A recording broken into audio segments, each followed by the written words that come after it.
All right, we're going live. And we are live. Yeah.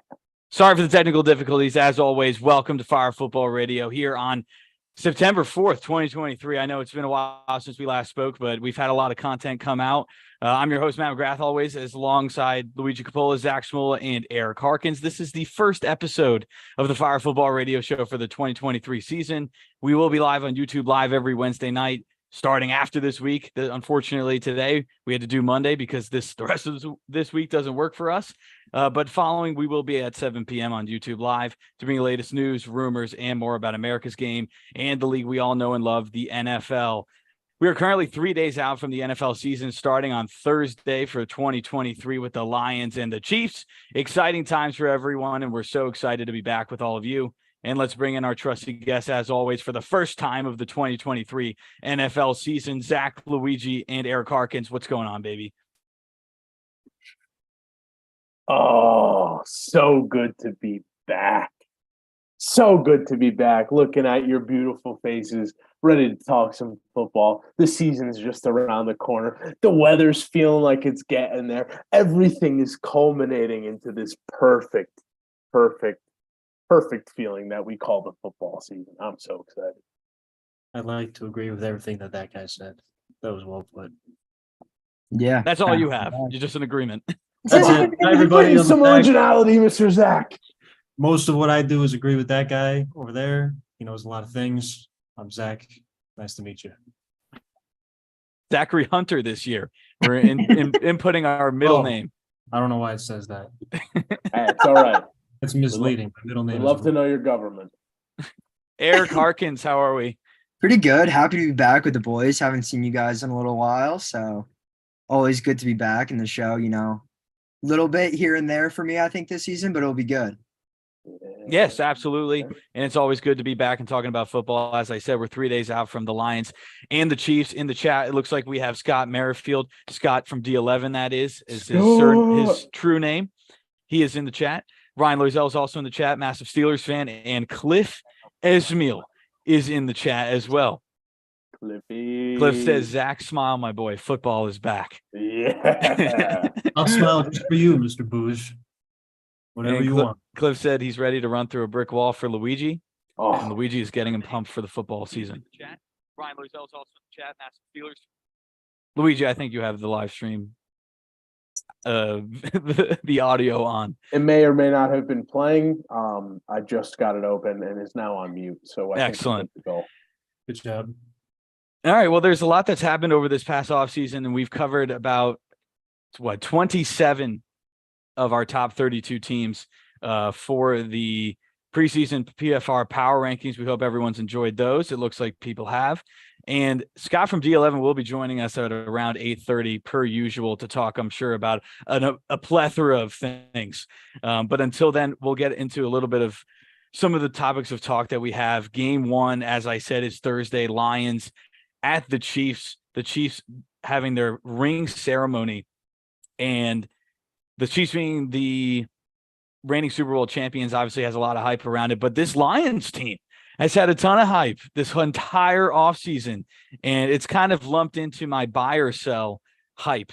Are we buying or are we selling the hype? But I guess we can go over the Lions now. Luigi, I'm going to go to you first. Are we buying or are we selling the hype of the Lions? Oh, right now I'm buying.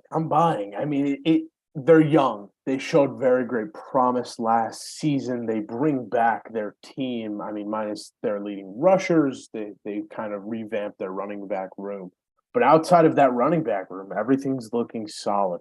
They bring back one of the better offensive lines. Their run blocking grade from last season was impeccable. They bring them back with even more experience.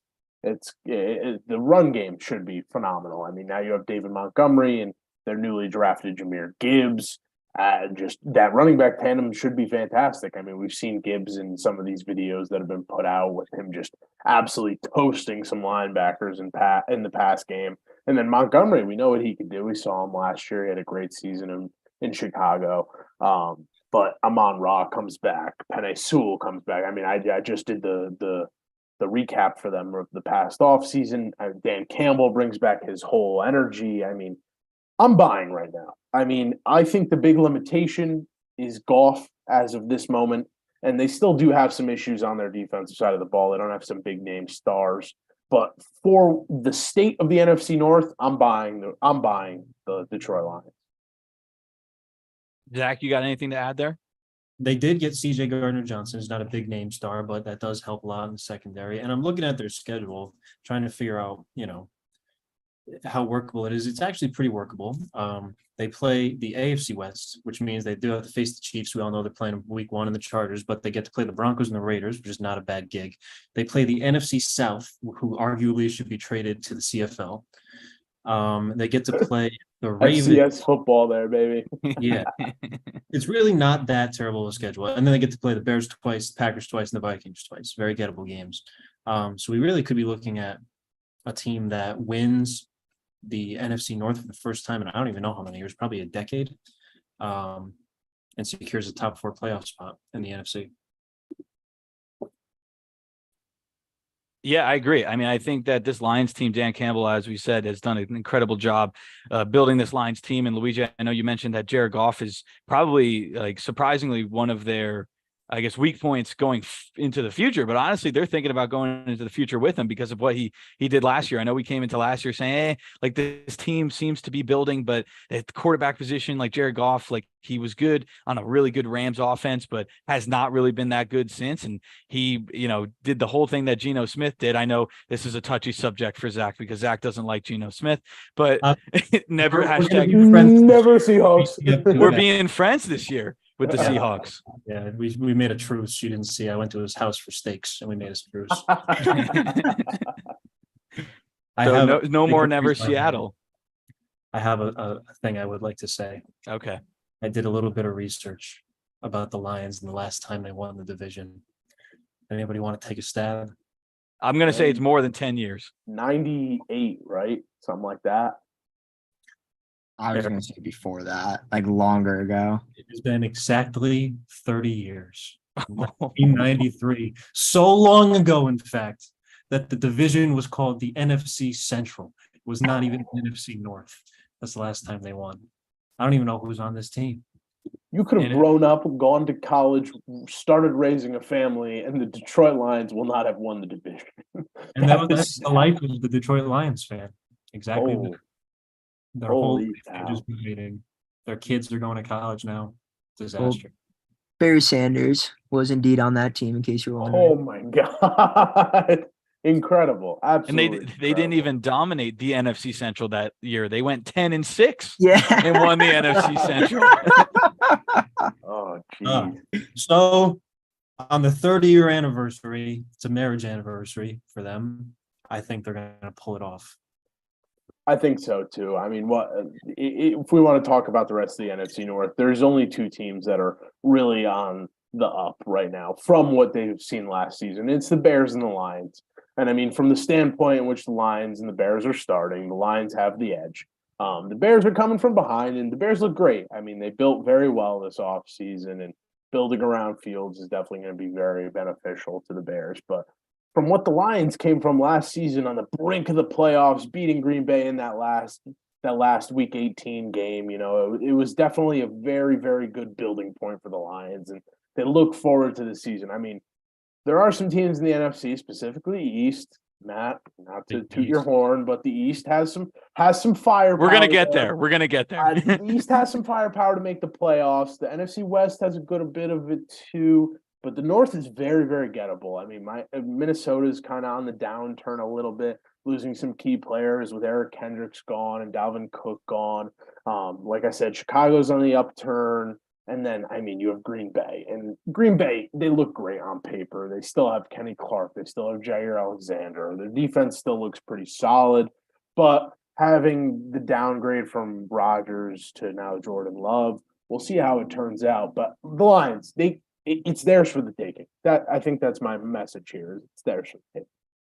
Yeah, and it's funny that you mentioned the game against Green Bay at the end of last year, because we actually posted me and you talking about the Packers and how afraid as a 49ers fan that you were of the Packers.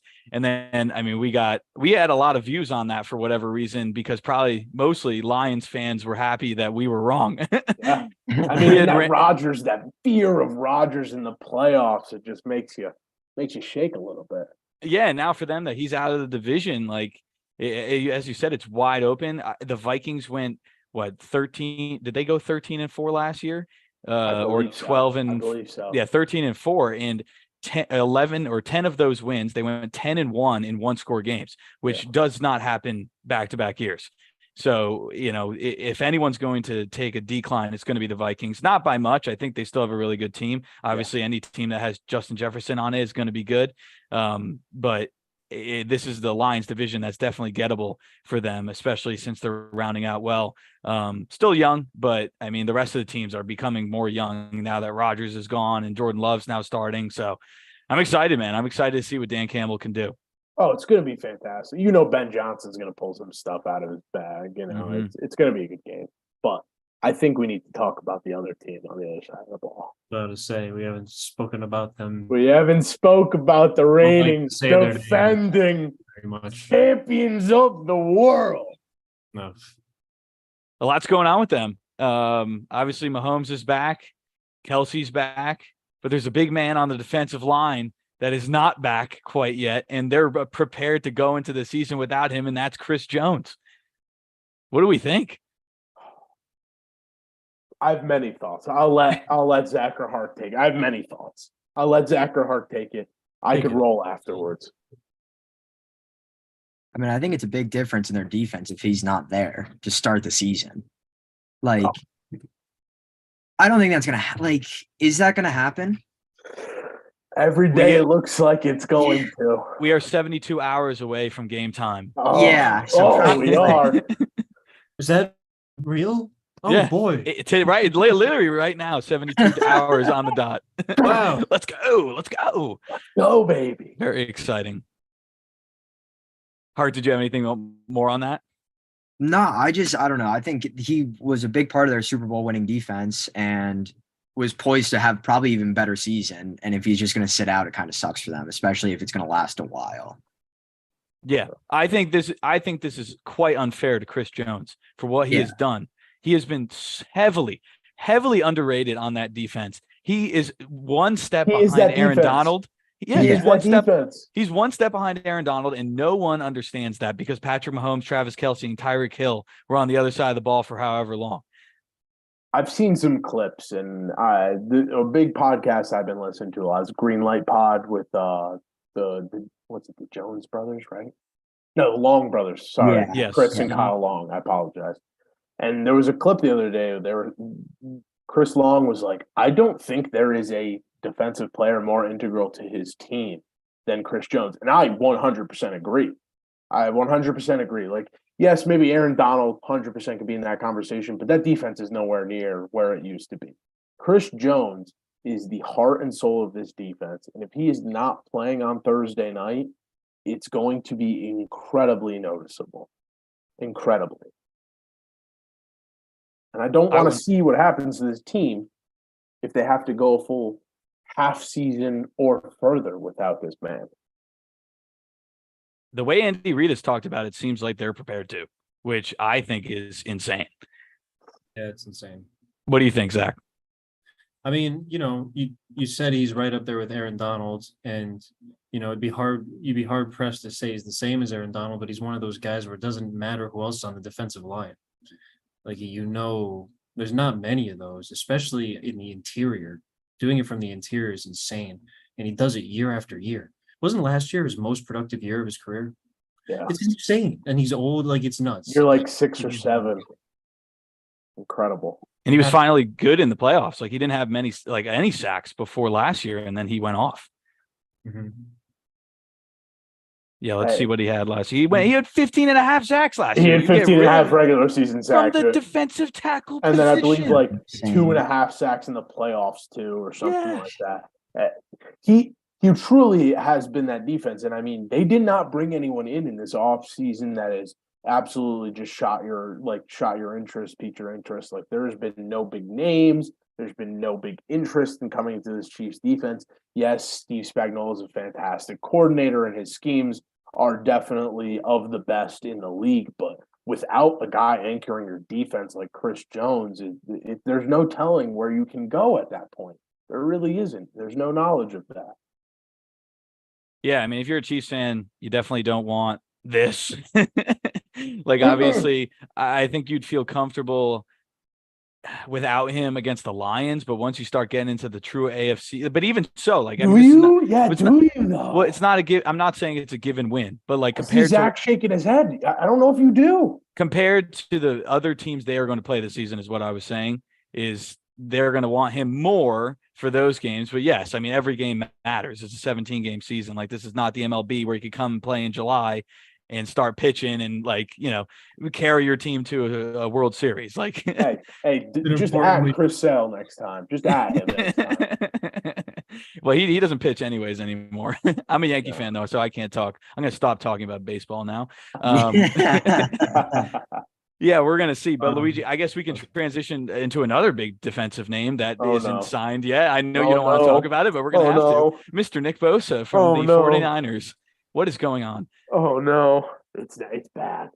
It looks bad. It looked good like 2 days ago, and now it looks worse. No, it looks bad. It looks bad. You think it's There's looked a bad the whole huge time? Gap.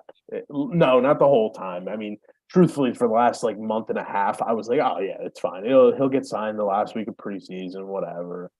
This week, I've been incredibly nervous. I'm reading all of the media that comes out, whether it's Twitter, it's Bleacher Report, ESPN, whoever's coming out with anything, I'm reading it because I want to know what's happening. And I mean, for those of you at home who aren't very knowledgeable about the situation, that's our job to bring it to you. So let me explain. Nick Bosa, the reigning defensive player of the year of the San Francisco 49ers, is still in a holdout amidst a contract dispute with the 49ers. He's coming up on his fourth season in San Francisco, and he wants his payment.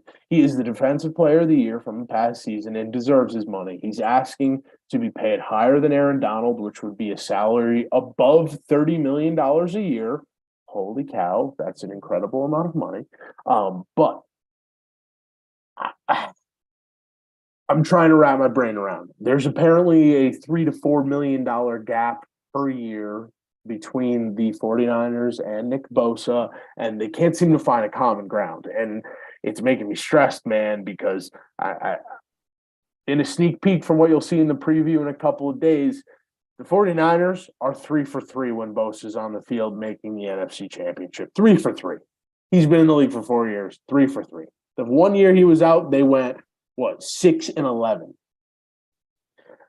I can't stand to see a team without Nick Bosa. Yes, we brought in Hargrave. Yes, we have the rest of these all pros that we have, but a team without the defensive player of the year scares the living crap out of me. I don't want to see it happen. It might just happen week 1. And I could talk for the next 4 hours about how I'm terrified about us playing the Steelers without Bosa and not having the edge rush that'll give us the edge on this team. But oh my goodness gracious. Oh, it's like having a peanut butter and jelly sandwich without the bread. Like, what are we doing, guys? What are we doing, guys? What are we doing? So there's no sandwich at all. There's no sandwich. No, it's just peanut butter and jelly. Just a couple of condiments. But I mean, listen, I obviously have all of the bias and all of the 49ers, the Twitter, the Instagrams, the everything I can possibly get my hands on. I think I know what you guys are going to say because it's pretty consensus at this point. Should I have any hope here, guys? Have you heard about anything? Do you guys know anything I don't know? We always live in hope, but I think you kind of hit on the nail on the head. I didn't want to hear that, Matthew. Situation than you. What'd you say, Zach? I said I don't think anybody here pays more attention to this situation than you, Luigi. I mean, it's hard not to. I live in this territory. This is my world. Yeah, I mean, I was afraid that we were going to end up the Giants. That is, end up with like Dexter Lawrence in this situation or Saquon in this situation. Like, luckily, we figured that out. Both of those things. I mean, it seemed like both of them were ready to hold out for a super long time. Mm-hmm. Hark with Judon. Same thing. He got his bag eventually. I need Bosa to get it back. Give him 31 a year. Give him 31 a year. I don't care. It's gonna bankrupt us. I don't care. I just need him on the field, man. I need him on the field. Worth the money. He is worth the money, and it's so similar to Chris Jones situation also, because it's like Incredibly similar. your defense is much better, obviously. Like they'll be able to hold up much Yeah. better without him than the Chiefs would. But I mean, Bosa only had 3 more sacks than Chris Jones had last year. So It's still your number one guy. Not having Right. your number one guy is a huge deal. Huge deal. And yes, if you sign him to a 4 or 5 year deal, which I'm assuming they would ideally like to, the market is going to price him out of being one of the top paid players anyway. I mean, we see that with quarterbacks when like Patrick Mahomes' deal came out, like that's an insane amount of money, and now it's like standard for top 10 quarterbacks. It's like, so that like it'll happen. I don't know why they won't just give him the money, because eventually the cap's going to go up, like at the end of the season, and then again 4 more times before they have to pay him again. So like, just pay him. well, they make him the highest paid player now, and then 4 years Like- from now, it's not him. Yeah. So like, That's what he's saying. Yeah. yeah.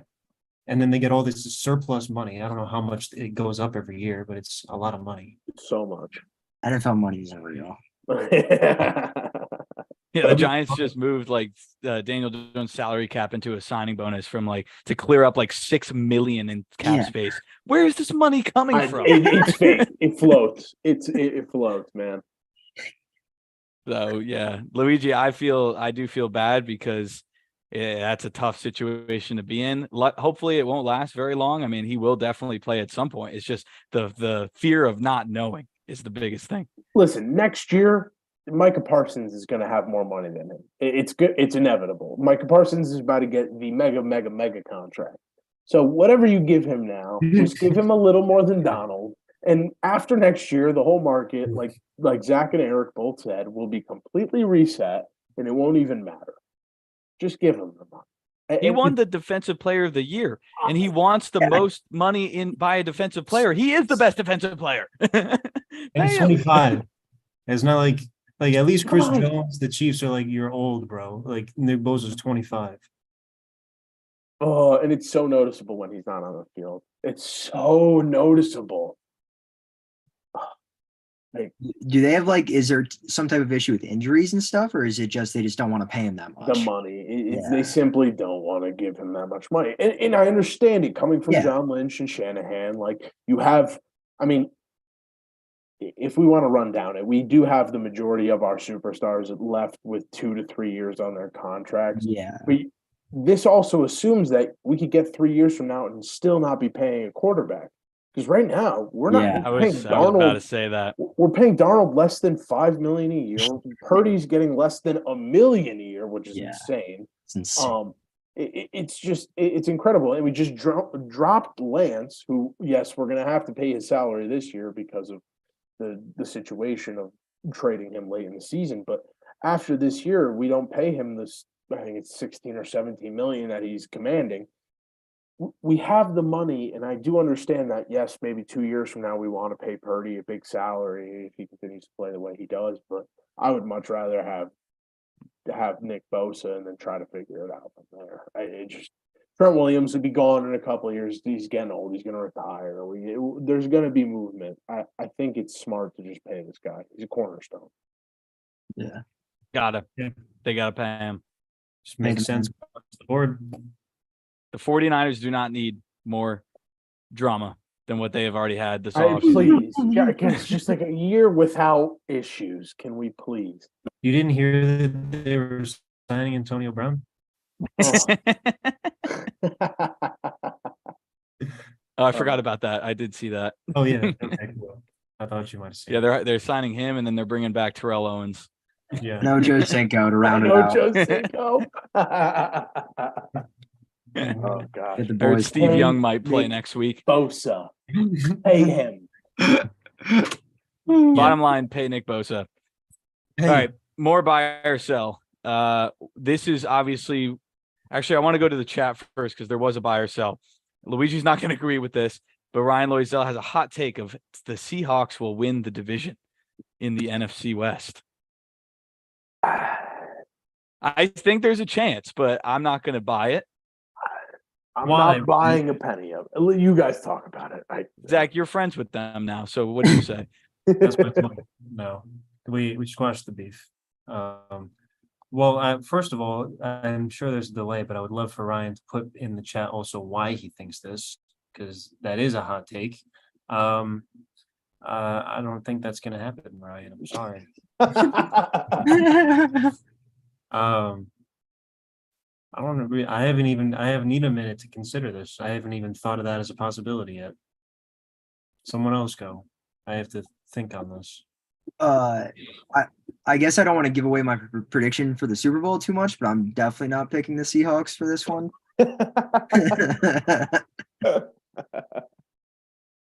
Well, like, what is there to really like? Their receiving core is good. Geno Smith might be good again. Kenny Walker's probably going to be gross. Their offense is to like. Yeah, their offense is going to be good. And I also think that their defense is quite to like. They got Bobby Wagner back. That was crazy. Yeah. They that got was Bobby Wagner, actually wild. Quandre Diggs, Jordan Brooks. I mean, I guess their D line isn't crazy, but like their secondary is good. They're not. I guess what isn't to like is the trenches. I would say. Oh, Absolutely. Tariq Woolen, Quandre Quandre Diggs, Diggs, Devin Witherspoon.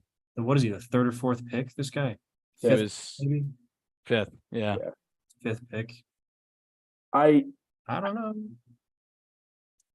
It'll be a talent. Ryan said, "What's not to like?" That doesn't answer my question. as Mr. McGrath said, the trenches are what's not. to Yes. like. Both sides of the ball they're still lacking. Young on the offensive side of the line, I will say that for sure. But defensively, like besides Uchenna Nwosu, can someone please name me someone that plays defensive line for the? Well, they stole Draymond Jones from us, which made me sad. Oh yeah, big deal. Well, it comes from a team that has no defensive players. If they stole Josh Johnson from you, you'd be sad. So, so that's a grain of salt right there. Trade picks for Carson Strong. I need somebody to come in here. Listen, I get it. Ryan, I do understand it. And listen, I don't think it's the worst take in the world whatsoever. It's not. It truly isn't. But there's so many what ifs. It's like I forget if it was Matt or Zach said it. Can Geno be as good as he was last year? Can this offense produce at that level? Can the offensive and defensive lines hold strong enough to be able to carry these teams? There's a lot of questions, and I don't hate the Seahawks. I do think they're going to be a playoff team. I really do. I have faith in that fact, but I don't think winning the division is quite there with just the sheer amount of weapons the 49ers have. Objectively, like truly objectively, as someone just looking at the weapons, you have CMC, you have Debo, you have Kittle, like you have, and I mean, yes, fair. Tyler Lockett, DK Metcalf, as Zach mentioned, Kenneth Walker. But then we move to this defensive side of the ball, and you have some more hardened vets on the 49ers. I love that as maybe even a sneaky NFC championship. Sneaky, maybe. It could be. I mean, I do like the Eagles, but I don't hate it. Ryan, I don't hate it. I do hate it. As an objective football fan, I don't hate it. I mean, they do have one of the most passionate coaches in the league. I think this guy would have to be on life support if he quit his job next week. This guy's so old, but he has so much energy. It's insane. Pete I Carroll. hope I'm looking like that at 71, 72. Coach football, apparently that is all you need. You And a don't lot need of vitamins or production. eggs or broccoli. You just need to coach football teams. No, I think Pete Carroll even said, like, I don't know if you guys saw the video I sent you of his interview with Richard Sherman, but he's like, I'm having so much fun, like building this team. He's like, he said, he's like, we're not there yet. He's like, we're still kind of figuring it out. Like there's definitely some pieces missing, but he's like, we're building something. Like he knows that they're building something that's going to be a playoff caliber, fun team to watch. They're a dangerous football team. Yes. Yes, absolutely. All right. We have Scott from D11 in the waiting room. So I think we're prepared and we're ready to admit him. I don't think we're prepared. Well, we're never prepared, but We he's are going to ready. be admitted anyways. And here he comes, Mr. Scott from D11. There he is. Scott. He's connecting to his audio. Lang, we're going to get to your fire cells in a minute after Scott. as Scott connects. Is he got a CU Boulder hat on? Come on. Oh, Scott. Part of the prime regime. Get this man his audio, please. No, we can't hear you. Not Nope, yet, still Scott. waiting on the Not audio, yet. We'll Scott. let you know when. I don't know what's going on. Do the YMCA for us in the meantime. Young man. Young man. Something that pops up for him. Can you hear us? Can you hear us, Scott? Give us a wiggle of the hand if you can hear us. Nope. Nope. Wiggle of the hand. I can't tell. All right, Scott. I don't. Well, if you can't hear us, Oh, wait, what I'm it's gonna got say. it. Oh, It's here we got go. Scott, Unmute unmute. Scott. Scott. You can't. Come on, unmute. Volume. What is he? Who is he talking to? I'm so confused. Scott, you got Unmute unmute. and turn up the on volume. the he's Zoom. delayed. He waved his hand. He's watching the live stream, and he Oh, thinks now. Oh, Scott, no. Scott, we need you to unmute, my friend. You're gonna find this out in 30 seconds. Scott, you are watching the live stream. You are not. Oh, he's getting there. He's getting there. He's getting there. He's getting there. No. Wait, get there. Come on, Scott. Come on, Scott. You're almost there. I believe in you like you believe in me. so he's looking at the live stream and thinks that he's on the Zoom. He's just gotta unmute, man. Come on, Scott.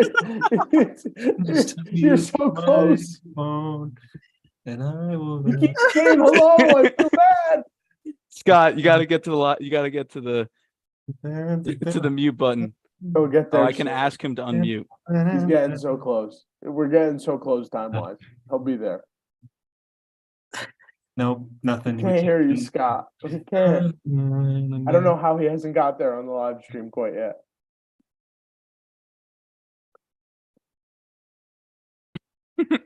Anything you're holding up, Scott. No, Oh, okay. All right. Well, No, we're getting further from this. oh, Scott. No, we went backward. We thought we were close, but we're not. All right, we apologize, everyone. Scott's having some technical difficulties, as you just saw over the last 5 minutes. Hopefully, Scott saw my text and will unmute in the near future here. Let's go to Lang in the meantime. Lang said, buy or sell Cleveland Browns in the playoffs. How did I know that was coming? How did I know? Lang has the weird obsession of picking a single team every year that he's going to have his weird obsession with, and it's going to be the Deshaun Watson-led Browns this year.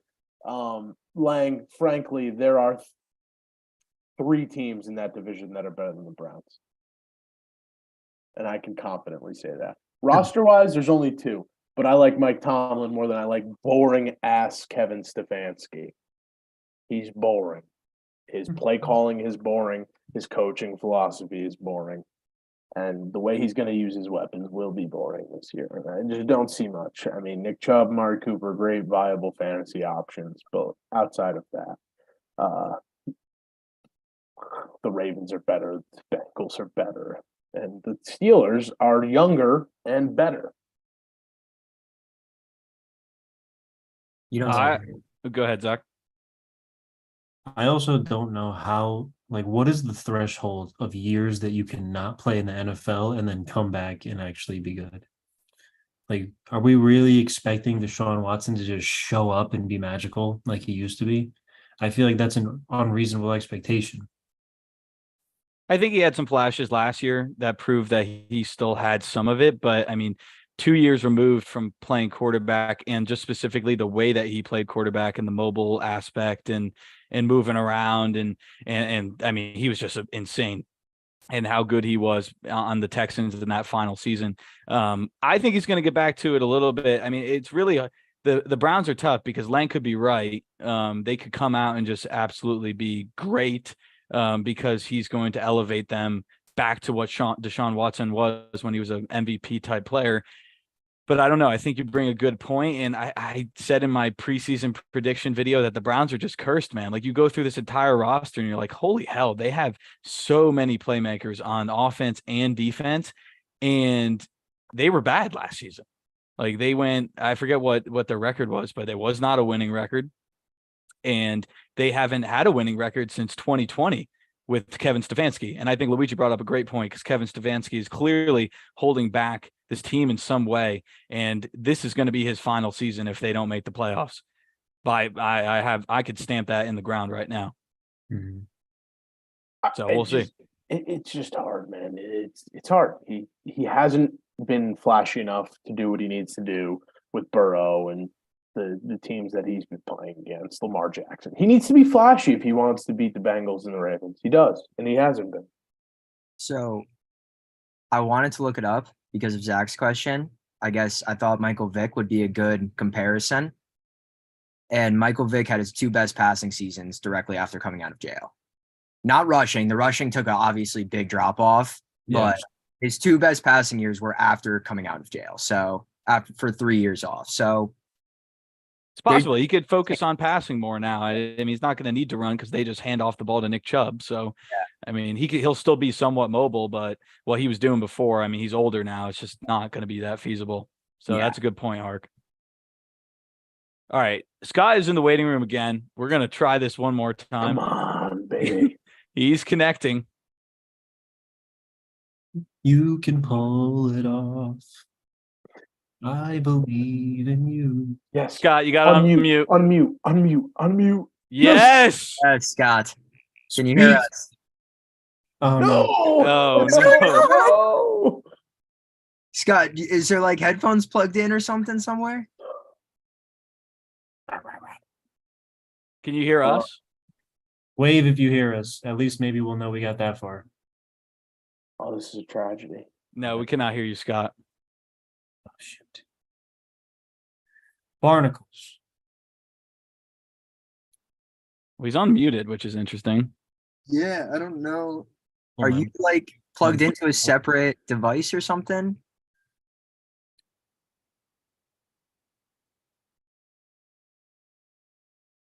I'm so interested to know how he got the Colorado hat already. He's prepared. He He can hear. knows he's ready. He heard He's that. ready. You heard that. Okay. All right. 1 minute, Scott. I think he's going. I There's a think dog. the semi-sign language was, "I'm going to get headphones. Give me 1 minute." Yeah, that might be the problem here. Hopefully. Oh shoot, man. Oh, jeez. Well, we get to take a nice look at Scott's office. In the meantime, Lang has another buy or sell. Falcons' top 3 team in the NFC. What are you talking about? These are buy or sell. These are buy or sell hot takes. Are we buying or selling? Sell. Sell. On Facebook Marketplace. $5. All right, come on, well, plug him in, Scott. Just like Ryan Loisel, I'd love for you to give me your top 2 bullet points. You don't even have to give me 3 as to why you think that would possibly be a thing. There are some Ritter believers out there, man. No, I no, don't know why they exist, but there are some Ritter believers out there. I don't know if you remember my strong passion of violent hate against that draft class, but I don't like Desmond Ritter at all. No, Scott, we cannot hear you. Scott, you might have to go to your settings in Zoom and see what your audio is hooked up to. Yeah, your input is on something not right. Or maybe it's just your Oh, okay. Lang said, okay, I missed that too. Lang said top 3 seed. Definitely not a top 3 team, meaning that they will win their division. I picked up on that. I Okay. think I I don't didn't- know if they could be a top 3 seed because I think that the 3 winners from the other divisions will have better records than the Falcons. I just think the Niners, Eagles, maybe even Cowboys. I'll keep that as an opportunity. And Lions will have better records. You just got to look at it as a lot of those NFC South games are still toss-ups. We don't definitively know much about those teams. They're still toss-ups. But I can say that I have faith in the Lions winning games over the Vikings and the Packers and the Bears. And I have faith in the Niners winning games over the Rams and the Cardinals. And then I have faith in the Eagles beating the Commanders twice or the Cowboys beating Commanders twice. That's truly where I break it down to. top 3 seed. I don't know if I could pull them up that quite high, but I can see them winning the division. I truly don't think anyone has a clear favoritism in winning that division. Personally, I have the Saints, but I could see anyone pulling that one out.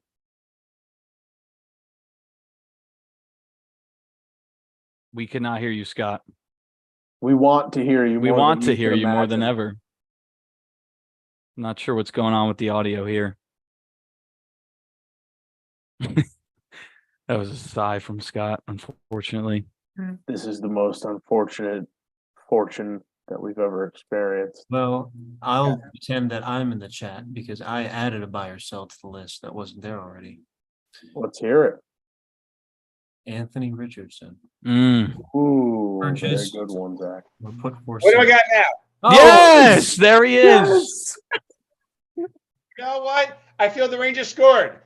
Hey, hey. Hark loves it. Hark loves it. Oh my god! Oh, get the dog going. He's back, Super love baby. Boys, He's back. hello. Hello. Scott. All right. Well, for the love of goodness, I had to go into the back door, and I'm not greased for that usually. So, all right. Hey, I'm going to go backwards. I heard about recontracting Bosa's contract, and Matt said DJ's contract got restructured. I didn't look at the details of that, but they put a lot of his how much money did he get? 40 million. 40 million. Yeah, they put a lot of that back, so they freed up, 1 million here, 3 million there, 2.5 million there. Just pay fucking Bosa for real. Come on now, that's just like. You're damn right, Scott. You're damn right. That's like the Mets not paying Alonso. It's just like stupid. I'd argue a little bit more significant, but fair point. I don't know. I mean, the equivalents to each team. I don't know about that. I don't think Alonso's as necessary as Bosa, but I want to hear what you have to say, Scott, about other things. So we're not gonna argue this point. Okay, we're gonna keep going on the Yankees. Garrett effing Cole got some run support the other night. He's now 13-5, 2.85. He's pretty much a lock for the Cy Young in the American League. He's got 3 more starts, give or take. We'll see how that goes. We got the Yankee Utes this weekend. Oh, what a fun time. 6 of the 9 starting players on Saturday were baby bombers from my Somerset Patriots a year and a half ago. So you've That seen was him a lot up. of fun to watch The Martian and to watch the Mustache Man Wells and the leader of the pack is Volpe. And Aaron Judge loves these guys. I mean, he loves Volpe. So he's like under the wing. He's got him. So, and Judge has been playing better in the last week too, since these kids have come up. So I like that. Lionel Messi. He's making a mockery of the MSL. Right? I mean, yeah, American soccer is a joke. He's making a mockery of it. He didn't score last night, but he had 2 assists, and his bodyguard made a hell of a tackle. What's this guy? He follows him up and down the sidelines? He's probably paid a significant deal of money to do so, too. But, I mean, you have to admit, his first 6 games and his first game, hitting that brace shot, that curve it, bend it like Beckham, bend it for Beckham. That was something. All right, we did the contract, Bosa, Messi. There we go. That's good. All right, we talked about the Utes. Let's go college football. Week 1 in the books. How about prime time? My niece goes to UC Boulder, so I got this hat years ago. So, this game was in Texas, but how about prime time? Unreal. Something else. I know Hark's got plenty to say about it. Yeah, I watched a good amount of the game, and obviously everybody's keyed up. I mean, Shadur Sanders played amazing. He played very well. I will say a lot of them, he had a lot of passing yards. A lot of them were screens, but he still played very well. Right. And then Travis that final 46-yarder was a screenplay, and the guy ran it 30-plus yards. For his 4th touchdown. So yeah, but And then Travis Hunter obviously is the person everybody's watching, and he lived up to it completely. Like he did it. We all knew he did it at the HBCU level, but when you get up to, playing TCU, who they're not the same team, but they put in the national championship last year, and he was the best player on the field by far. So it was pretty amazing. Did you guys watch Primetime's pregame pep talk? Yes. 15 Yeah. seconds. Caught the That's pretty clip, yeah. wild. That was pretty good.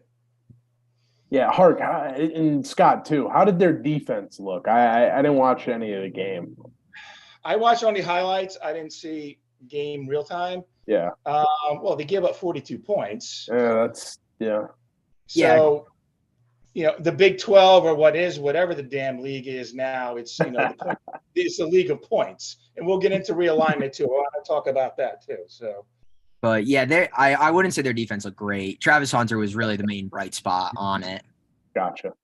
I was doing work, so I didn't get to watch the game. So I didn't realize until afterwards that they had this dude playing wide receiver, and he racked up 100 yards on like 11 catches or something. Yeah, I wasn't sure if they were actually going to have him play that much, and he played that It much. was like 130 snaps or some crazy stuff. That's insane. His catches, and they're like actually really high level college. Like he's playing high level receiver. Yeah. As well.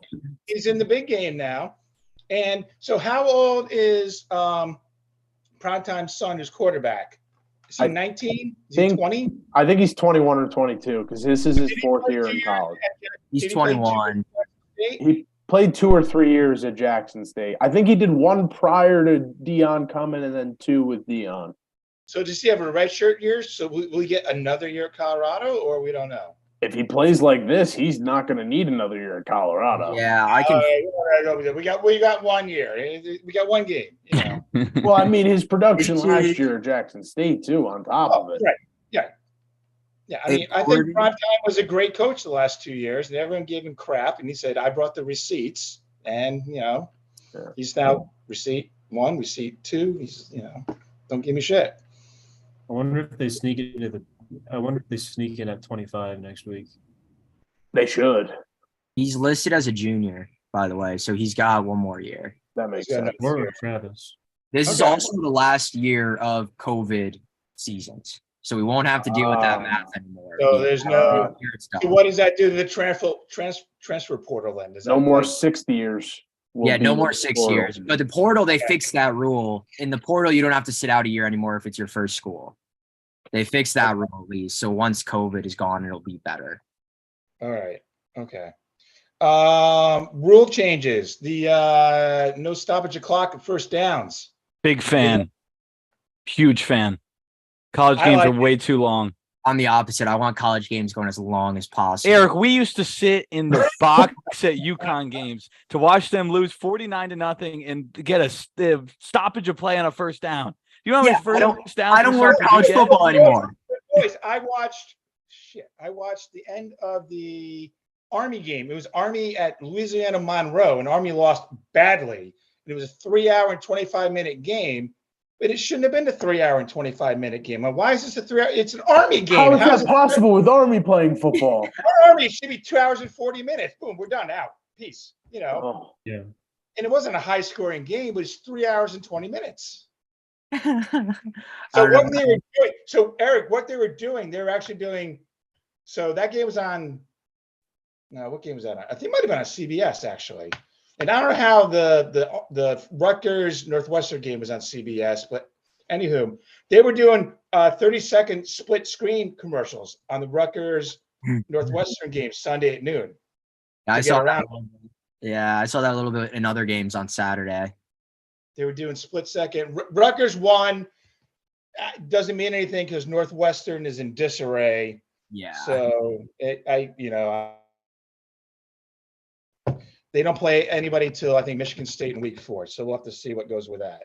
So realignment. What are we going to do? Should we just go east and west or east, west? So central? ugly. What should we do? I like the European football route. Which is? Yeah. You have your I might botch the heck out of this, but you have your Champions League, your Premier League, your other league, then you're like other league, and then you have like North, South, East, West, in a separate division, and then there's promotion and demotion of the top two. I like promotion and demotion. I really like it too. With college football, with how the money's now getting tossed around, I really think that a promotion demotion situation would be best. I've also seen other really good ideas with how to realign college football with like actual regions of like strips down the country where you have your eastmost, westmost, mid-east, midwest, like, or your northmost, however you want to split it up. It needs to be fixed, though. It really does. We're getting my crazy. fourth favorite team that actually won this weekend. So we got CU.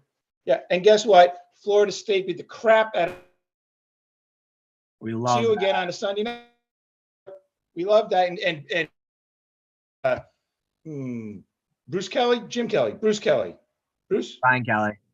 Brian Kelly. Thank you. Oh, he's like, what the rules? Then we got Rutgers winning their game. It was a mild.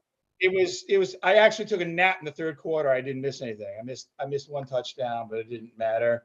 So it worked for me. And my Oregon State Beavs, who I do not have a hat for, they're just left high and dry. They and Washington State are just like, I don't know. What are we going to do now? We're going to go to the Mountain West. We're going to go to the Mountain West. What are they going to do? So, yeah, they're playing in the Tupac next year. The Tupac. Love it. Nice. We're just going to play each other every other week, and that'll be fun. I don't know. The realignment is crazy. There's no real answer I see for it. At what point does TV versus national rivalries versus whatever just like conflux the whole thing? Like the TV money, from everything I've heard, is they can't get around it. Like you can't get around it. It's too much money to pass up on. Because you can argue now that it sucks for the Olympic sports that they're traveling that much. But like, for example, if UConn was to get into, say, the Big Ten, or if the ACC gets a better deal, then it's probably worth it because you can pay for those schools to travel that much. Right now, or like pay for those sports to travel that much, like softball going to play like Wake Forest or some shit like that. Right. Like it works out. But even now in the Big Ten, well, originally, not every Rutgers sport went into Big Ten competition, at least in the first 2 or 3 years. Like there was still a Big East something or whatever, but now I think every sport is that. But it took 3 to 4 years to migrate for every sport to get into the Big Ten. Yeah, because I don't think they want they don't want to have to deal with all of that if they don't have to. Hey, and how about Nebraska women's volleyball? 92,000 in the big house, in their big house. Incredible. It was awesome. Yeah, absolutely awesome. And it's crazy because I didn't even know. I don't think anyone outside of Nebraska even knew about it. Like that it was coming up. I didn't know anything about it. Checked your. I knew about it from watching for paying attention to Outkick. That's the only reason I knew about it. Yeah, insane. Yeah, that was insane. Now it's got me saying, because the whole argument, us being UConn fans, the whole argument is people are saying Nebraska has a better, best brand in women's college sports now compared to UConn women's basketball. So now it's like, all right, can we play at the Rent? When can we do that? Oh, that'd be insane. That would be insane. The thing is, it would have to be a summer exhibition because there's no hell they're playing a November game. Not doing that November or February. No.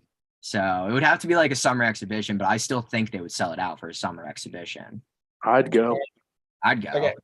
Two more things. I got one more college. How'd UConn do? Terrible. No, I mean, they didn't do Not terrible. Terrible, but not good. Not good. Did you go, Hark, or not? Yeah, I went. Best crowd I've seen there in 8 years, I'd say. Definitely better than that last year at the end of the season of whatever game you went to, like in November. Yeah, it was. The crowd was insane. It was awesome. They still got to work on, becoming a little bit more of a football school and getting excited at the right time. There were just kind of a couple things with the crowd that you could tell were just off cue because they're not used to it.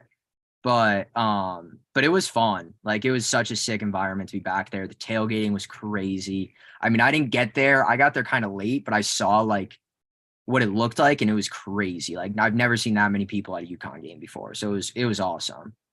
All right. That's fun. Yeah. Other than on the field, on the field, I did miss the first drive, and apparently that was the best drive of the game. So I can't really say much other than Victor Rosa offensively looked very good. Why did you miss the first drive? I had class from 5 to 6 in Connecticut. All right. Eric is a studious fellow. Yes. You don't get too many English muffins then. That's good. Yeah. And then but the one thing is that defense was like their calling card last year, and they could not stop them. Like that quarterback was scrambling for whatever he wanted. They were missing tackles. But I think Moore is going to get on them for that. So that should be cleaned up. It was really just missed tackles. Okay. All right. I got one more. Go to the NFL. One more big picture. Trey Lance saga. Go. I'd rather not. Oh, did you guys already talk about it? No, I mean, we haven't talked about it yet. The whole thing is this. You ever give up 4 of the most valuable things in the NFL? And then it not work out. No one has ever done it. That's the answer. Dave Gettleman never did. Ask No one has ever given up 4 of the most valuable assets in the NFL and come to absolutely regret it. And unfortunately, for a week now, man. Scott, listen, I'm not too mad because at this point, we're still in the Super Bowl window. We will be for the next few years, assuming Bosa signs. We should be in that Super Bowl window. I'm not too worried about it, but just literally waiting every year till day 2, and sometimes in even cases day 3 of the draft to just hear a 49er get called. Like trying to figure out who the heck this guy from Western Kentucky is that we're drafting in the 4th round with our first pick. I'm sick of it. I'm glad it's over. I don't wish Trey Lance any success. I do not wish the Cowboys any success. I hope that all of it explodes in a complete combustion. But I'm glad it's just over. It's done. Oh, Chris. Wow. We can put that in a Zach rant. We can put that right there. You're right. You're right. Zach rant. Chris Lang asked, where would the Niners be right now if they had drafted Mac Jones? We'd be in such a poor spot. Mac Jones, there's like 6 more draft picks after him. Such a poor position. But you know where we would be if we drafted Micah Parsons? In an incredible position with the 2 best edge rushers on one team. So we could do all these what ifs in the entire universe, but let me tell you something. It didn't work out. It's done and dusted. We're moving forward. Yeah, I mean, I think that's all you can really do. And I think the organization and John Lynch ultimately did a good job of that. I mean, they owned up that they made the mistake of trading the picks and taking Lance, and they took a shot and it didn't work out. And unfortunately, like the 49ers up to this point haven't really, other than not winning a Super Bowl yet, haven't really had any downfalls on decisions that they have made. So, I mean, obviously picking the quarterback of your future and giving 3 first rounders for him is a big one to miss on. And I think a lot of 49ers fans are worthy of being upset, but hey, you still have a really good team. Like the quarterback who you found is in the last pick, not the 3rd pick, is actually pretty decent. And hopefully you can win with him instead. Would have been sick if we drafted Justin Fields. One more hypothetical for you. Dak Prescott gets hurt and Trey Lance leads them to a Super Bowl. Is it past you? Eric, I will no longer be doing this show because of my inability to do anything in this world. I'll just put it that way, simply. That's fair. Yeah, that's fair. Here's Luigi in a corner in the blanket. I'd quit my job. I'd move to the Arctic Circle, and I'd be just an absolute nomad for the rest of my life. Well, ultimately, if Trey Lance wins a Super Bowl for the Cowboys, he's ruining Scott and I's days also. So yeah, but not as much as he'd ruin mine. No, it'd never be as close. Luigi, your hair though is like perfect. You got a good cut there, man. I gotta give you that. You got a good Thanks. cut. It was a long day on the water today. Took care God, of it. Mr. Luigi is in Nashville, Tennessee right now. Ooh, oh, fun town. Don't let it eat you up, man. It almost got me a couple of times. Yeah, But- you're going to be to the dueling piano bar, and it's like it'll eat you up. It's a good time. It's a good time down here. But yeah, I mean, Scott, the situation is less than favorable. But hopefully, the idea is that maybe Dak Prescott gets hurt, and then you guys can play against the most terrible Trey Lance that possibly could exist. I hope that happens. He throws 16 interceptions against you guys this year. And you prosper off of our side. Here, here. Here, here. Oh, the T is back. The T. Yeah, the cold T. Gentlemen, let's move on. The 2023 stats and picks. Yes. Yeah. That's what we live for. We That's what need we like live for. music. You want some music here, Scotty? We need like the NFL, the big thing network, when they do their whole coverage, the NFL network thing. All right, Scott, you start on it, and I'll get your music going. All right. So who's going to be Secretary of Record? Oh, we got you, Scott. We are all covered. Okay. Yeah, we need like the NFL record, the guy, the guys who do the whole. That's not it. That's Monday Night Football. Oh, I heard the new theme sucks. They're changing. Is there a new theme? things. I don't know. Yeah, but it's supposed to be. Oh boy, what's his name? Yeah, it's not good. Well, we'll find out. All right. Dun, dun, dun, dun. Oh, do the Monday Night Football theme. I have this one, Scott. Ah, Is better. this Perfect. good enough? Perfect. Prime time. Prime time. All right. For the stats. Phire Football Radio on YouTube. Passing yards. Regular season. I'll go first. All right. 5, 3, 3, 3. Whoa. Oh, Scotty boy. I That's a high knocked number. down 400 yards from last year. It was 5,700 last year. I know, I knocked it down. No, it wasn't. No, it wasn't. I took notes. Shame you all. Keep going. Go, go, go. Roll. All right, All right. Luigi. I'll go 4850. I'm gonna go 5,000 flat. 200 shy of the title last year. All right. I'm gonna go 5,001. You're ridiculous. So it was 5,002 last year? No, it was 5,200 ish. Oh, all right. I'll go 5,000. It was 50. Yeah, I was like 4,000 over last year. 400. Everyone go? I'm gonna go 5,120. Go there. All right. All right, Why? Scott, rushing yards. Why do you have to have a 5,001? Are we in for rushing yards? Rushing I'm going yards, Scott. with last year, 1,621. I was 30 shy from last year. I'm going the same, 1,621. I am in the same ballpark, Scott. I'm going with 1650. And you know what? Derrick Henry's going to do it. I think that was You're last an year. idiot. Go, Zach. I'm gonna go with 1,592 yards. Directly after I wrote 1590. All right, I'll go high. The price is right, Bob. I'll go high and I'll go 1750. All right. It's me. Woo! High rushing yards. All right, sacks, Scott.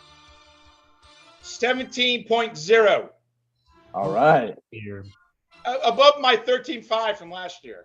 That was a tough 13-5 that got beaten like week 15. Well, I think Sexy Dexy's going to get 13 on his own, so that's what I hope. So, Probably. All right. After that, yeah. Lofty goals, but I'd love to see it happen. I'm going with 19, and guess what? Unfortunately, it won't be Nick Bosa. It's going to be I was Micah. going to say, because he's not going to play till week 5 or 6. All right, Scott. All right. All right. All right. We didn't. I'm need going to go one above Luigi. I think we're getting back into the 20s this year. that. I'm going to 20 flat. I'm going to go 20 and a half. And I'll go 21. All right. Hey! Now, Scott, are we doing total missed PATs this season?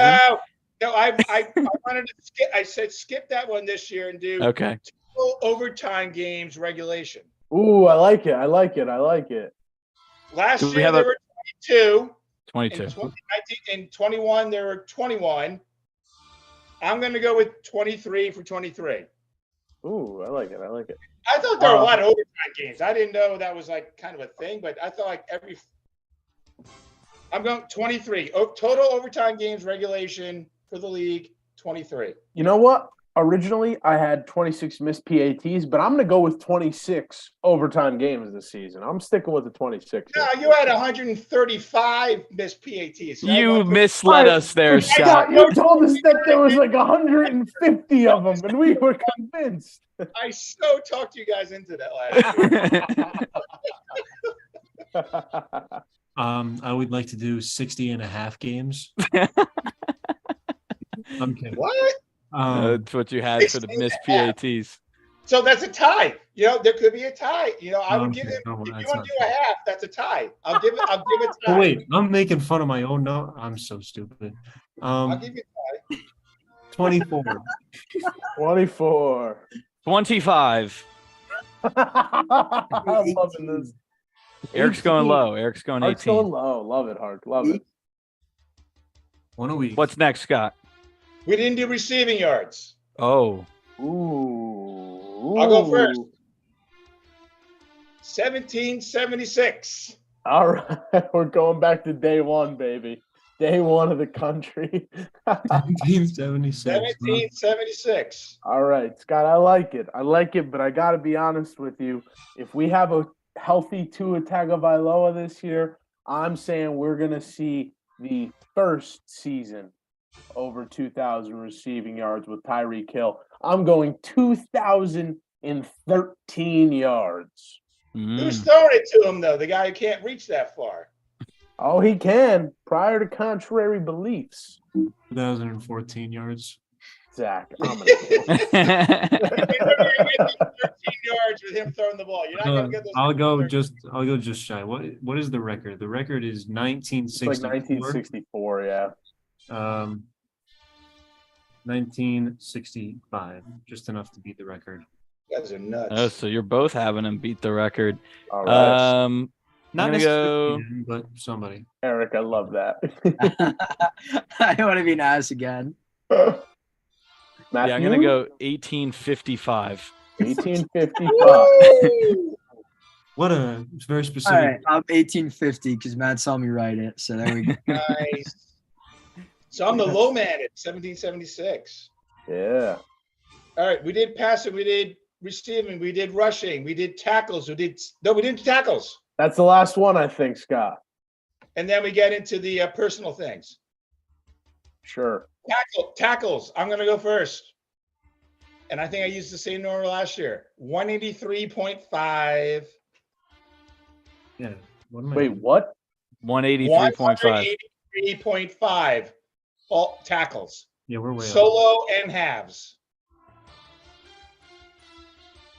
Yeah, Last I year, think 20 Scott might have won last year. I think I did. They go over 200 tackles? I was doing one tackle last year. It was 184 last year. 184 184. last year. I'm going 176 this year. I'm gonna say somebody's now you're gonna blow up 202? at 195. And if I'm gonna call a shot, I'm gonna say I like Ooh, Tremaine shot. Edmonds to run the middle of that Chicago linebacking core and get 195. 195. That's a All lot of right, tackles. That's a big one, huh? I'll go flat 180. Well, 175. All right. All right. Eric, you're killing me, guys. Well, you did. I'll do 179 and three You did quarters. put him Master- before I did. Master Secretary on this because we're going to check this in week 8, maybe 6. Yes, Scott. Listen, Scott, whenever you want to look at them, we will look at them. Damn straight, babe. Except for the week of like October 6th. I won't be in America. All right, Scott. Personal things. All right. And no, let's go. That's okay. That's backwards. Rookie of the year offense. I'll go first. Richardson, quarterback, Indianapolis Colts. Whoa. There's your Okay. buy or sell, Zach. Oh, whoa. Scott's buying. I There's your buy or understand, sell. but I That's think a buyout. That's a buyout. I think you're gonna regret that. No. All right. Well, Scott, I'm gonna go with the number 8 overall pick, Mr. Bijan Robinson. Mm, I thought about him too. I do like Zach's pick though. Well, my pick is not Bijan Robinson because, it's hard to compare players. But I did say when Kyle Pitts came to the league, he's not going to do anything because the offense is terrible. And Matt drafted him in a 2 tight end system in fantasy, and that went terribly. So he was my keeper. That's why. yeah, that's why. Yeah, that's Okay. why I had him. Yeah, I don't think Bijan. Yeah. Anyway, Jahmyr Gibbs is my offensive rookie of the year candidate for his 2-way play potential in Detroit. Yeah, fuck it. Put the prime time back on. Prime time. Eric, who do you have? So I'm between. I really think Bijan's going to win, but I think just to give a different pick out there, I think Jalen Hyatt has a shot. Jalen Hyatt, people forget he was by far the best wide receiver in college football last year. He was. He was running by Alabama guys left and right in that Alabama game. Are you trying to get brownie points here, Hark? No, I'm not. I God, genuinely think I don't watched- hate it. Yeah, Wait, he's I already watched coming in college 2 games. game. He's already I coming like in it. 2 games. Did you know that? What did you say, Scott? I said he's already coming in 2 games. Yeah, he's already coming to 2 games. Oh. Yeah, I like I'm it, Hart. gonna go Jalen Hyatt. I like it. Yeah, but so he's number 13 though. He picked number 13. Yeah, it's a so curse. Is that a curse or what? I don't know. We'll find out. Well, we're gonna find out if he's hugging nets by week 5. He seems That- to do a lot of one-handed, One-handed grab. catches, right? Yeah, no, I agree with Luigi. I think Bijan Robinson probably is going to win just for the sure amount of carries and targets that he's going to get. If I pick someone different, I'm going to go with JSN, Jackson Smith-Njigba. I think he's going to get a ton of targets. I know he's kind of in a loaded in between DK and Tyler Lockett, but I think he's going to be good for them. All right, Rookie of the Year defense. Cansey, Tampa Bay, defensive lineman. Elijah Cansey. Oh. I know nothing about him. I couldn't pick him out of a lineup of 1. So Why is the pick here? yes, I did some Googling and that was all I got. So why not? All right. I'm going to go with the big green fighting machine, Mr. Jalen Carter. There's not been a singular bad thing that has come out about him throughout this whole entire camp, and every one of his teammates thinks he's an absolute freak. So I'm going with Jalen Carter. Yeah, he is a freak, and I really was thinking about doing that as well, Luigi. But I am going to change it up and go with who I would imagine is the odds favorite. I can't confirm that, but I'm going to go with Will Anderson Jr., the outside linebacker, 4th overall pick to the Houston Texans. I love it.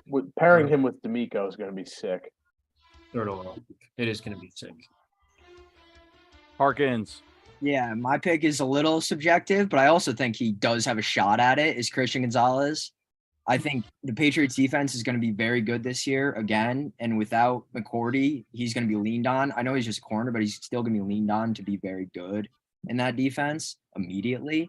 So I think he'll be someone who has a shot at it just because I think they're going to be throwing at him too. So hard. Jason McCourty did the color play-by-play in the Rutgers game yesterday on CBS. Oh, really? He's a Rutgers alum. There you go. Yeah, he is. Yeah. So yeah. Oh yeah. Very nice.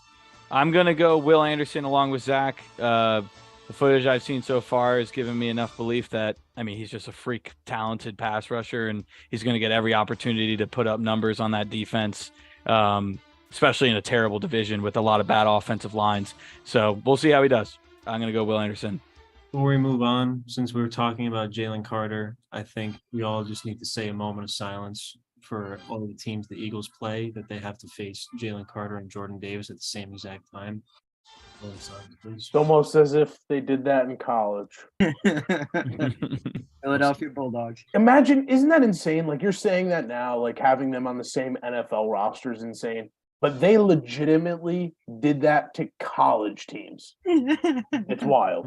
Wild. You're 19 years old, just got out of calculus, and you have to play Jalen Carter. And I don't even want to think about that. Yeah, I hated when that happened to me, Zach. Getting up 8 o'clock, I'm on the bus, man. I just took freaking a Calc 3 quiz and just, damn. Jordan, Organic lab paper, dude. It was horrible. All right, we Scott, done. what do we got? MVP. I'm gonna go last. Okay. Okay. All right, then I'll go first. Well, Matt already knows my pick, so I'm going last.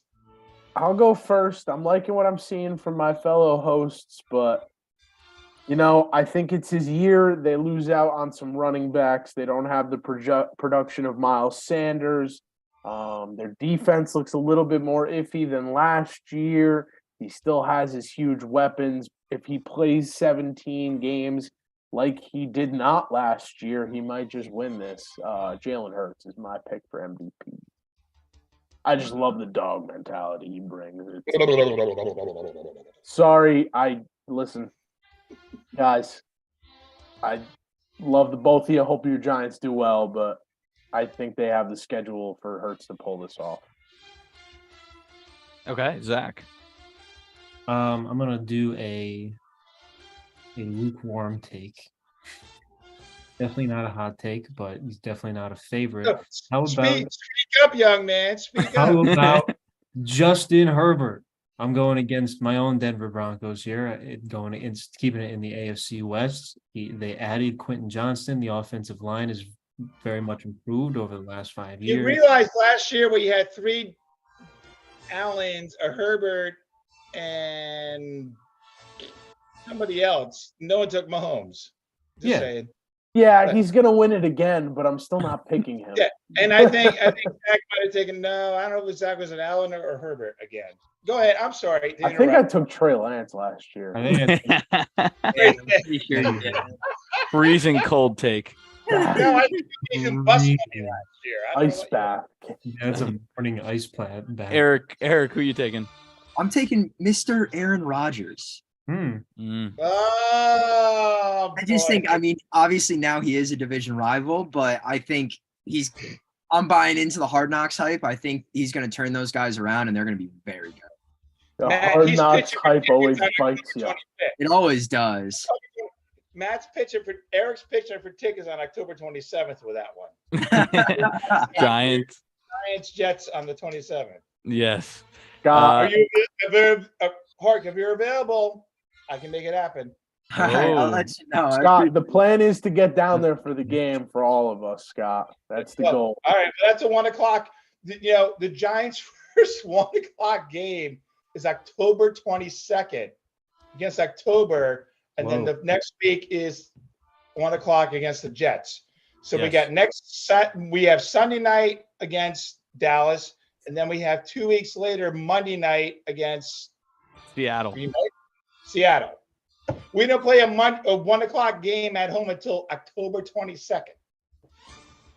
It's not right. It's not right. And Daniel Jones is not historically good in prime time, so we're gonna see. Pressure's on, boys. I was, as Luigi said, Mahomes is like LeBron, so it's like he's gonna be in the MVP conversation every year. I picked Allen last year. I think it's gonna be tough for him to win it again. Or not win it at all, not win it again, but like me to pick him again and then have him win it. I'm going to go Lamar Jackson. I love it. I love it. I think Lamar has a chance again now that he's gotten the bag and he is revved up with a better offense, with a better offensive coordinator. I think he's back. I think people are going to be shocked about what Lamar's going to do. I love the Lamar train. I've always been on it. I love it. You thought the Ravens were going 20-0 2 years ago. I know, 2 years ago. And I think I picked him as the MVP 2 years ago. And then, Saquon. Oh, here he comes. Is this his MVP pick? Scott, you're up. I thought he was going to say Jones. goodness. Saquon my Barkley, offensive MVP of the year. Holy cow. Well, Give me a Scott, reason, Scott. Convince me, my friend. Well, he's in a judge season.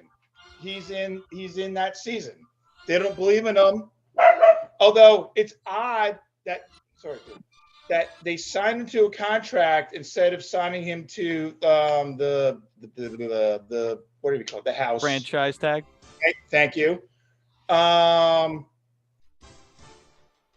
His deal sucks. So I consider it still the same as, the free agent year. I still do.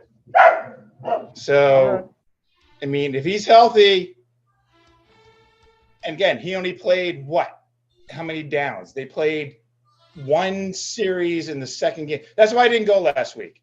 I wanted to go. I wanted to see Aaron Jones play, but I knew no Giants starters were playing any downs. I'm like, why the hell am I going? It's hotter than hell and it's raining. Yeah. Fair point. In the words of the guy from the cop movie, I'm too old for this shit. All right, Scott. Well, we'll take Saquon. He's going to have to run for over 2,000 yards, and he might still not get it, as Derrick Henry did. No. He can run for 1550 and catch for 700 and he score still won't get 17 touchdowns. But and score 17 touchdowns, he still won't get MVP. I don't know. We're gonna. It's a Yeah, quarterback. We've lost the whole plot. It's a quarterback. Listen, award. we agree with you, Scott. I agree with you. here, but it's a quarterback. He runs 1,700, catches 700, and scores 17 touchdowns. I don't We've know. lost the plot. All right. Gentlemen, I've kept you way too long. I've entertained you way too much. A couple more. And I will see you next Sunday. Yes, 3 Scott. p.m. 3 p.m. when the gates open. Yes, not bright and early. Luckily, in the afternoon, we get to sleep in a little bit. You get to sleep in, but you don't get to sleep in the next We don't day. get to sleep the right. next day. No. Gentlemen, it's a pleasure and an honor as always. Let's have a great season. So Peace. long, Scott. Peace. Thanks for Scott. coming on, Scott. See you Thank you. soon. Love you guys. Bye, Scott. What a character. Saquon for MVP. Print the shirts. I say we get into the picks. Yeah. I agree. Ryan Loisel, real quick in the chat, said that Justin Jefferson and Matt Ryan had the same odds for MVP at one point this season. Or this offseason, that is. So if it tells you anything about it being quarterback award, then that is it. All right. I love that fact. All right, let's get into the picks. I guess I just turned off that music. Meanwhile, I need it once again. All right, week 1 picks. Luigi has won the last 2 seasons in the pick game. We need to have better weeks. We need better Just weeks stop here. picking the Giants every week. Bail. I did. It actually worked well last season. They won 9 games. I still won. I bail. Yeah. So you took the have to Broncos too stop many picking times. the Broncos. Yeah. That's truly what it is. I don't pick them that much. And the Pats will probably go 800. So I know there's an odd amount of games, but I still think The Patriots, we can let's put them down for 8-1 from Luigi's. Yep, 500. They're going 500. All right, let's roll.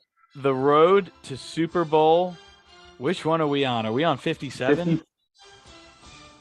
This is a great question. I forget every year. Dude, I can't even tell you.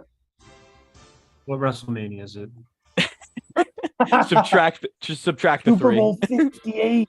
It's WrestleMania. Super Bowl 58. 58. Oh my God. Wow.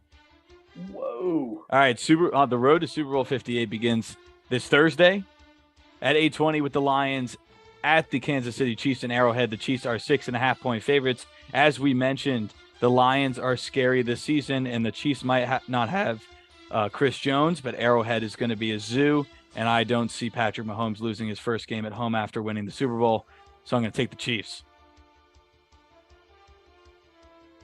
Yeah, I'm going to take the Chiefs too. I'm really excited to watch this game. This sounds like a really fun matchup with a lot of new faces to see how they perform offensively and defensively. But it only makes sense to take the Chiefs. Yeah, I'm going Kansas City here. I know the loss of Chris Jones, he's unlikely to play on Thursday, will be major for the team. But just in general, I think that even if we do get into an offensive shootout, I take the Chiefs 10 times out of 10. Yeah, I like the Chiefs, especially if it goes to an offensive shootout. Really can't bet against Patrick Mahomes in that type of situation. So I agree with you. Chiefs across the board. Scott takes the Chiefs as well. The first 1 o'clock game on Sunday, the 10th. 49ers, 2.5-point favorites at the Steelers. Talked at great length about Nick Bosa not being in attendance potentially. Zach, you go first. I'm going to take the 49ers either way. I really don't have any good reason to believe in Kenny Pickett yet. If he proves me wrong, he seems like a great guy. That'd be nice. All the reason in the world to believe in Mike Tomlin. I'm not there yet on this team. And I like the Niners a lot top to bottom, even without Nick Bosa. So San Francisco for me. For a third year running, the next 18 weeks, minus the week 9 bye, I will be selecting the San Francisco 49ers to win every single game they play in. Then I will select them every time they play in the playoffs. And if they play in the Super Bowl, guess what? I'm picking them. It will always happen. It has always happened, and it will never change. Although, I will say I like the Steelers. Just not enough to beat the 49ers. Eric. I'm going to go with the Steelers. I think especially if Bosa does not play, I like the Steelers in that game. Other than that, I don't really know a ton about them other than Pickens is probably going to have probably break out a little bit more this year than we saw last year with Pickett being a little bit better. So I'm excited about that. I don't know. Do it. I know you want to. I know you want to. I want to. So bad. Just do it. Be proven wrong. I need an extra. I need an extra one. I need to win a third year in a row. This is my game. Yeah, because I know when I picked them, the 49ers are going to win. Yeah, damn right they will. The 49ers did lose to the Bears in the opening game last year. It was a monsoon. It was Trey Lance playing, so a little bit different.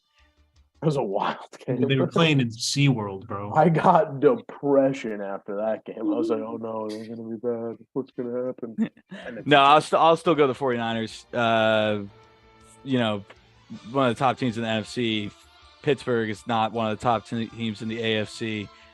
Even though I do think that Pittsburgh is going to be good this year, I don't think they're there yet. And I think Kenny Pickett's still going to have a tough time with that 49ers defense, Nick Bosa or not. And they still have, who's the offensive coordinator they have? Matt Canada. They still have Matt Canada. So until Matt Canada proves me that he's not Matt Canada anymore, I'm going to take the 49ers. Oh, God. 1 o'clock. 1 o'clock Bengals, 2.5-point favorites at the Browns. Zach, go ahead. I'm going to take the Cincinnati Bengals. I'm hoping this pick is banking on Joe Burrow being ready to go.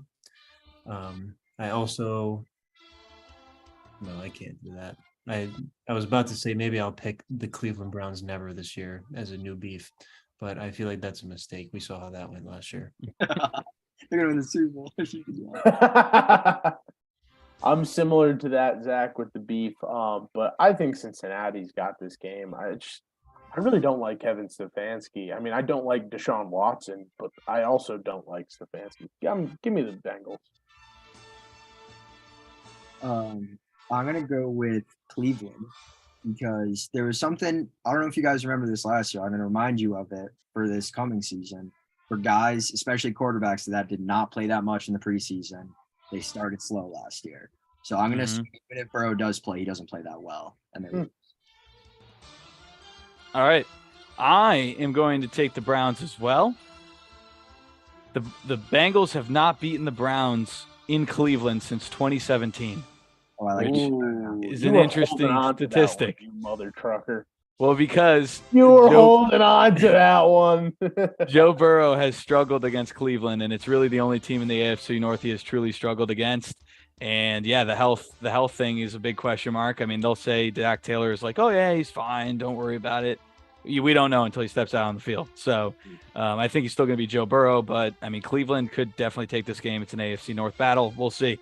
1:00 Buccaneers at the Vikings, 6-point favorites to the Vikings. Buccaneers are going to be terrible, as Zach said, with the Baker Mayfield dance experience. I'm going to take the Minnesota Vikings. What did you just do? What did you do? You just made Matt's whole point a moot point. What did you do? Your father's going to be quite disappointed. They're going to be heavy. Explain yourself. I, for the past hour and 40 minutes, have had the Minnesota Vikings as my pick. But in contemplating this, it was just the preseason, and it's not a good reason to get excited, but Baker Mayfield looked good in his performance. And this is one of the most porous defenses this Buccaneers team is going to play. And one of the points I made in my breakdown of this team was that their success is reliant on Baker because the rest of the team is stacked up. They still have Mike Evans and Chris Godwin. He's going to be throwing to them. And the defense is going to put them back on the field. This defense is still nuts. Okay. This is going to be my sneaky pull-away pick this week. Fair. My sneaky link. Except Justin Jefferson's going to have 6,000 yards. So I'm taking Minnesota. I would take Minnesota for that same reason. Earl Smola is going to be quite upset. Yeah. All right, 3 Minnesota and 1 Tampa Bay. 1:00 Cardinals at the Commanders. 7-point favorites to the Commanders. The Commanders aren't going to be that good, but the Cardinals are probably the worst NFL team by far. Jonathan Gannon is a weird dude, man. I don't know if he's going to be able to lead that team at all. I'm taking Washington. Yeah, I agree with all those points. Gannon's weird. Team stinks. Washington is weird also, but just weird, just not weird enough. Yep, Washington. I kind of like Washington. I don't like Sam Howell, but I like the rest of the roster. Oh, you're not part of the Halaban? No.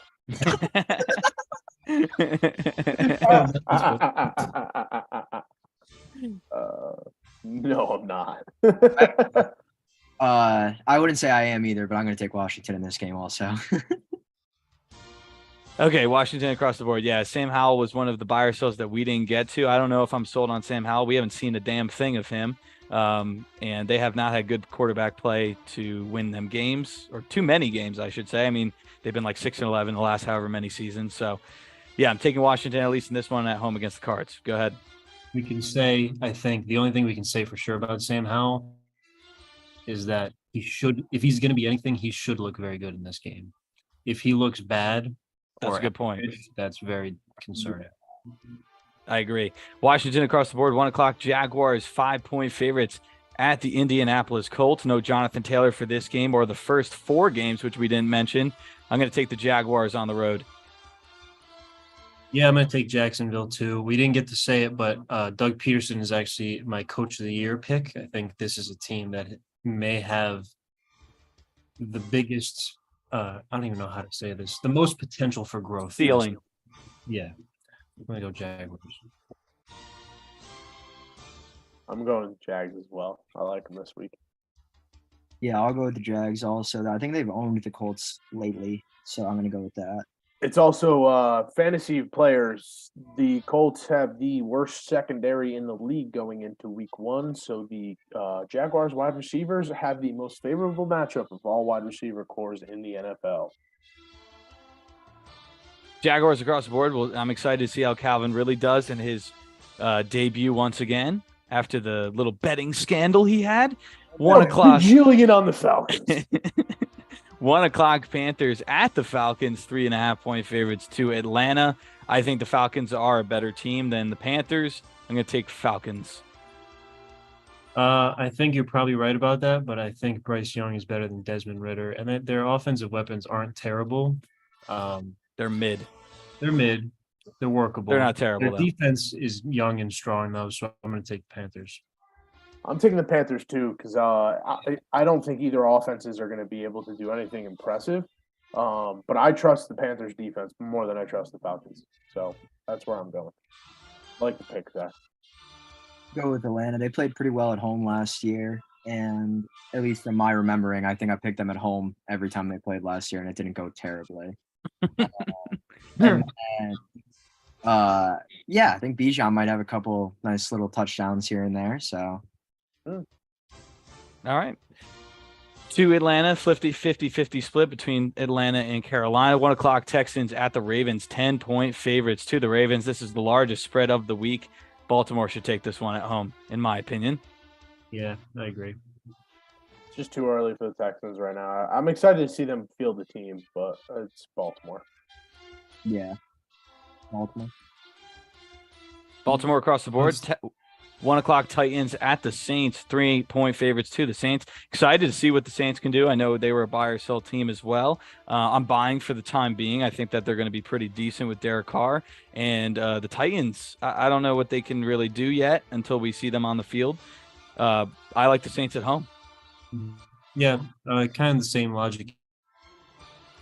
We don't really know what to expect from the Titans, and there's some things to like about the Saints. Yeah, I'm liking Derek Carr on that team. Also, saw Will Levis's girlfriend on the streets of Tennessee today. That was cool. No way. Oh, interesting. Picking the Saints. So random. Nice. I will also go with the Saints. Who's going to be starting quarterback for the Titans, by the way? Tannehill. Hill. Oh, okay. That's what I thought. No. Yeah, we'll see what they don't know what the backup is yet, is what they were saying, though. Yeah. Not that will matter in week 1. 425 Dolphins at the Chargers, 3-point favorite to the Chargers. This is a weird one for me. I like both of these teams, but I do think that a healthy Tua can edge the Chargers with Tyreek Hill and Jalen Waddle. So I'm going to take Miami on the road.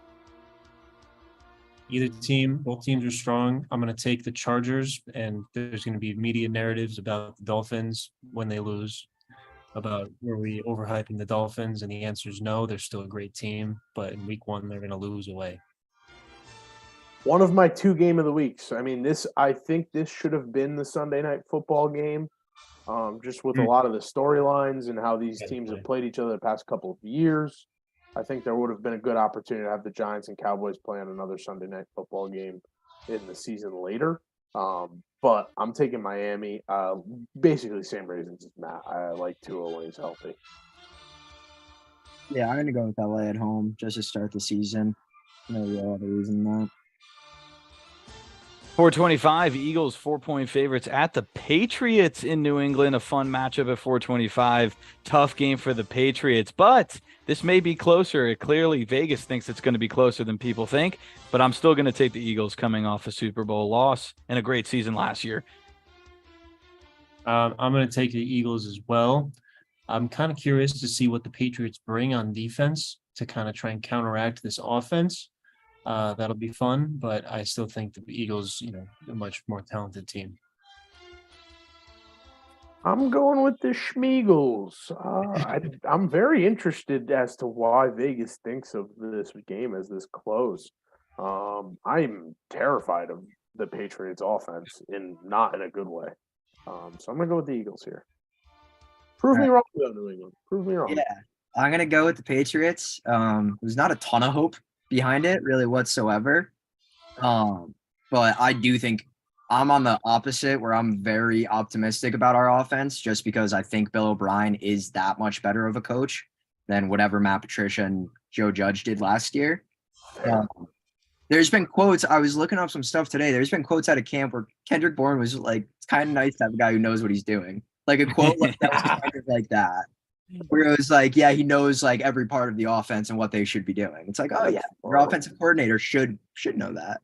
So yeah, I'm gonna go with New England. No confidence other than honestly the Vegas line makes me a little bit more confident.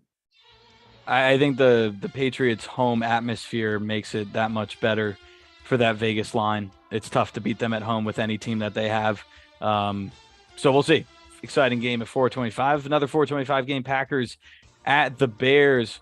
1-point favorite to the Bears.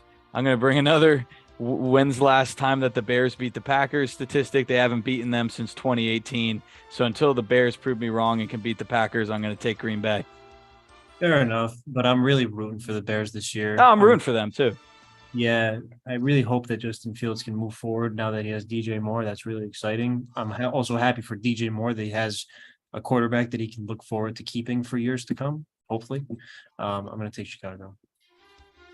Yeah, I'm also going to go with Chicago. I think Justin Fields will take a step forward. They finally got some guys around him. So,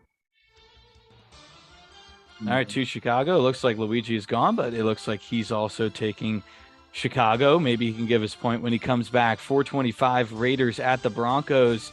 4-point favorites to the Broncos at home. I'm going to take Denver. I'm excited to see what Sean Payton can do. And if Russell Wilson's a little bit different, I don't have much faith in this Raiders team. Zach, what are you thinking? I'm actually kind of afraid of this Raiders team. The defense is bad. They still have Max Crosby, but could Jimmy Garoppolo to Devontae Adams be potent? It could be.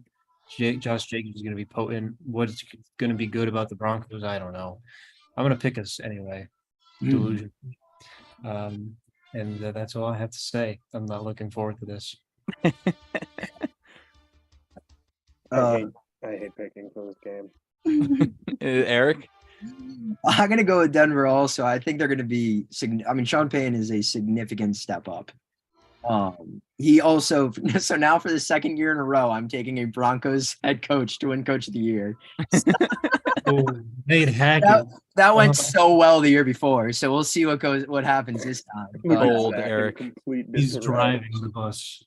That might have been worse than the Trey Lance pick, honestly. I don't know. It's close. They're both terrible. Off the back of the bus. Well, the Broncos have now had to give up at least one first-round pick for their head coach. Yeah. So yeah. I'm going with Denver as well. Sean Payton, I guess. I guess. If I have to, I guess. 100 yards for Lil Jordan Humphreys, baby. Our number 2 string receiver, I guess. Yeah. I guess if you lose this game, a win would be getting out of this game without any more receiver injuries. Well, there's only left, so Yeah, right. Exactly. Last 425 game, Rams at the Seahawks, 5.5-point favorites. I think this game's going to be competitive, but I really like Seattle, and it's impossible to win with the 12th man behind you in a away atmosphere, that is. So I'm taking Seattle. Yeah, I'm really excited for this game in particular. I hope that this Seahawks offense comes out loud and shows us something really exciting, particularly Kenny Walker, because I have him across a few leagues.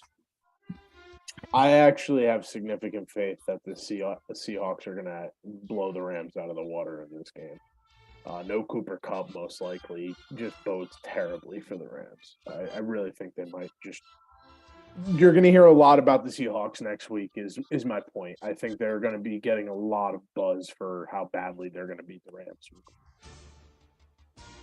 I think you guys summed it up pretty well. I'm going to go with Seattle as well.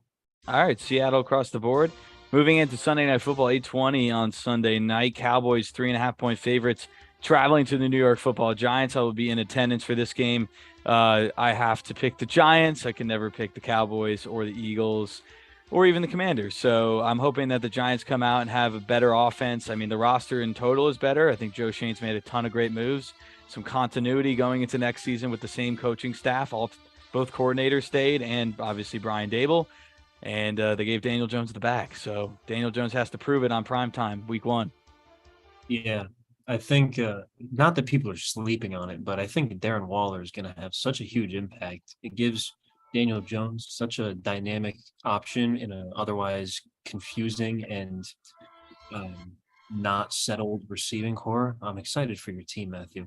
I'm going to take them in the dumb Cowboys. I'm sorry. I am. That's okay. I think the Cowboys are also going to be good. I just think that the Cowboys did a little bit more than the Giants did this offseason. Yeah, and they started with a better thing this year. That's my point, is that long term, I love where the Cowboys are going. The Giants are going. I apologize. I don't love where the Cowboys are going long term. But for this season, I think the Cowboys built another roster to lose to the 49ers in the NFC divisional round. I'm taking the Cowboys.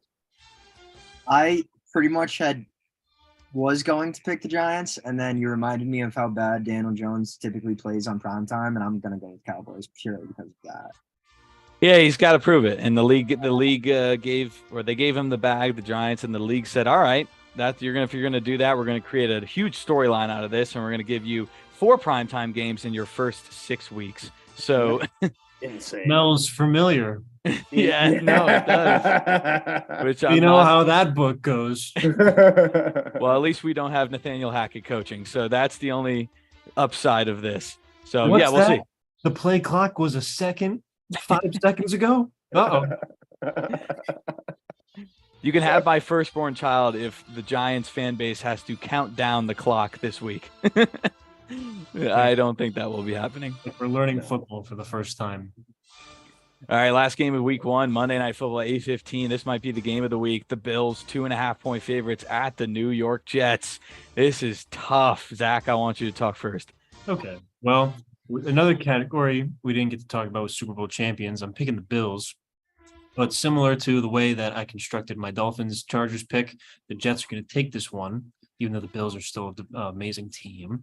I have a lot of faith in this Jets team, top to bottom, offensively, defensively, and I think this could be maybe the most exciting game that we'll see for several weeks. Potentially, but I'm going to go with the Jets. I'm looking forward to this. And I have an exam on Monday, so I'm watching this whole game. Oh, so your Excellent. Sunday's ruined. Oh, that's rough, brother. Huh? Good luck on your exam. I said your Sunday's in a tough spot. Oh yeah, I'm not watching any Sunday football. Yeah. The histology, it's tough. Well, but- good luck. But all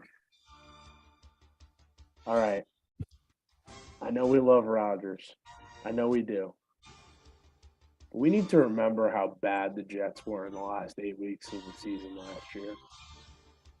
And it wasn't because of their quarterback play. They were just a generally bad football team. They played very poorly. And I don't see why Josh Allen and Stephon Diggs wouldn't come out absolutely gunning this season. A lot of people are allowing the Buffalo Bills to fly completely under the radar, and I think a huge statement piece week 1 will be big.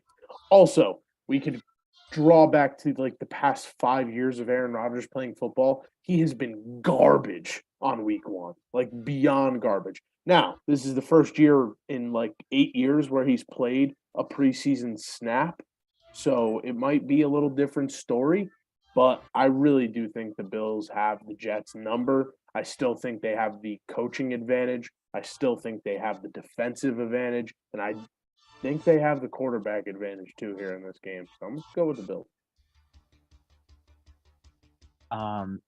Despite all of that, I will be going with the Jets. I believe, again, as I said, the Hard Knocks hype, and I do think Rodgers has something to prove in this game again, that he can do it somewhere else and start off hot immediately and get that fan base on his side immediately. So, yeah, that's why I'm going to go with the Jets. Tom Brady can do it, and so can Aaron Rodgers. Exactly. That's what he thinks, at least. So can Cave Boy. Hey, boy. Matt, this one must be a hard one for you, man. it is hard because I do think that the Jets are going to be really good, and I want to see them do well because I mean, Aaron Rodgers is one of my favorite players of all time. But I'm going to go with the Bills because I agree with Luigi. The Jets were 7-4 midway through the season, and they finished 7-10. So that is a crazy statistic, and they are like the old Giants where they don't win season openers. They haven't won one since 2018. And this is a really hard one to open up with. I think the atmosphere is going to be incredible, but I also think there's going to be a lot of Bills fans there because Bills Mafia travels incredibly well. So MetLife is going to be rowdy back-to-back nights for the first time in a long time. Oh, it'd be electric to be there both nights, man. Which is Holy cool. cow. It's also going to be 9/11 for the Bills and the Jets, which is also going to be crazy. Wait, what? You got to take the Jets now. You Wait, have never to. mind. I think I got to bet. I didn't even realize that. Stay with the Bills, but ooh, I'm staying with the Bills, but I that's hope a that tough one. if the Jets win, I won't be mad because I think that the Jets have a good chance. So that is week 1. Those are the picks. Here we Back go. in it, baby. Back in it, baby. The road to Super Bowl 58. Not too many people who were listening before are listening again, but we appreciate everyone who was listening. We appreciate Scott from D11, even though we had the technical difficulties. We'll fix that for next time. We'll be back on Wednesdays, hopefully, going forward. Any final words before we head into week 1? So happy to be back. It's just unbelievable. Football. Guys, there's football in like 3 days. 72 So hours. exciting. Well, 70, probably So exciting. 71 and a half hours now. So exciting. I'm so excited. Feeling Once you good on Zach? Christmas.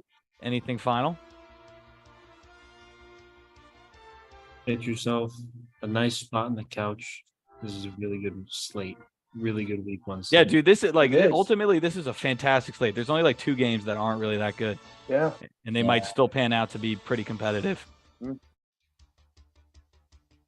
Eric, any final things? If Mac Jones does not play well on Sunday, look for people to be looking for this man right here. Oh my god. You can see it. Matt Corral is waiting in the shadows. I can't believe they signed him. That must be your like dream come true, Eric. I can't believe they signed him either. I'm seriously going to get a jersey. If they make one, I will buy it. That's all. Yeah, so I mean, hopefully it works out with Mac and Jones, but I would love to watch Matt Corral play for the Patriots. It'd be Matt Corral is vengeance. Matt Corral is the shadows. yes. He's Yes. waiting. He's waiting. Oh, Awesome. All right. Well, enjoy week 1. Enjoy Thursday night. It'll be super exciting. Great environment in Arrowhead. And then, I mean, ultimately, all 3 primetime games hopefully will be good. And then the rest of the slate, as Zach said, it's very good. So enjoy football. It's back. Very exciting. Peace out. All right. I think I ended it. Yeah, it's been finished. Yeah, so you just